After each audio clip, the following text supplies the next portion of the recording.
Кој да се грижи за родителите додека печелат во странство? Е прашањето кое си го поставуваат илјадници млади луѓе кои во потрага по екзистенција масовно ја напуштаат државата. Статистиката говори дека за разлика од пред 2 децении, сега има скоро 140.000 повеќе луѓе над 60 години. Младите се иселуваат, а од друга страна нема старечки домови, каде луѓето во трета доба ќе ги минат деновите, коментираат Штипјани. Ќерката е у Скопје, сину у Германија, сами сме. Додека сме двајцата, добро е. Еден останамели, ќе му мислем. Дека овие старци ќе одат? Кој кај се најде така остане, гледате ли што се прави? Дома останал така. Кој да го чува, ај кажете кој?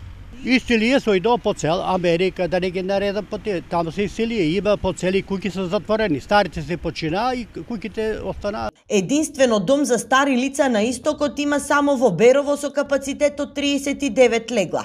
Отворен во соработка со холандско-македонската организација и Министерството за труд и социјална политика. Речиси 70% од станарите на домот се родители на иселеници.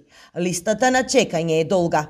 Ние сме единствен дом во источниот дел, значи заинтересираноста е многу голема и листата секојдневно се зголемува, така што веќе имаме повеќе од 130 баратели за користење на нашата услуга. Пред 10 години Штип и Кочани покрена иницијатива за изградба на домови за стари лица. Во Штип почна да се гради, но откако карабината заглави во правните лавиринти се прогласи за дивоградба. Во Кочани пак оваа идеја остана само на хартија, откако Министерството за труд и социјална политика им одобри помалку пари.